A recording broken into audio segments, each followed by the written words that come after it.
As the drought deepens, industries that rely on water are facing a desperate situation. That includes the wine regions of the Napa and Sonoma Valleys. KPIX5's John Ramos reports on one producer who has literally run dry.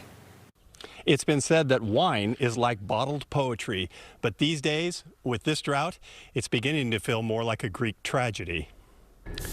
Chris Loxton spends so much time in his Glen Ellen vineyard that he can spot the slightest changes in his grapevines. And the news isn't good. At 3 o'clock in the afternoon with the sun over my shoulder, I can see the back of the leaf. The leaf is turning away from the afternoon sun to minimize water loss. Vineyards across this famous wine-growing region are beginning to show signs of stress from lack of water. The fruit is smaller, and so are the leaf canopies. Loxton is purposely irrigating less to try to train his Syrah vines to push down deeper roots. He still has water, but he'll have less wine to sell this year because of what's happening at another vineyard, clear over in Petaluma. We have no water. That's really the simplest thing. Susan Kolb is the matriarch of Griffin's Lair Vineyard. It produces some of the best Syrah and Pinot Noir grapes in Sonoma, including about half of what goes into Loxton's cellar wines. But this is what the vineyard's reservoir looks like, bone dry, and the news only gets worse. We dug a well that produced nothing, so breaks my heart.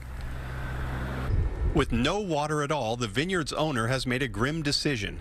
In order to preserve the life of the vines themselves, all the fruit will be cut off before it can ripen. It just saps more water out of the plant that they can't find in the earth, So Griffin's Lair is done for this year, and the wineries that use its grapes will have to look elsewhere. Loxton says growing techniques will change, and new grape varieties will be planted. But this is the kind of thing that can change an entire region. It doesn't happen overnight. You're going to have to take 5 or 10 years to find out whether we've still maintained the quality of the wines that made this area famous. In Sonoma County, John Ramos, KPIX5. Now, growers can still drill wells to access water, but there is a growing push by government and water agencies to regulate how much someone can actually take out of the underground aquifer.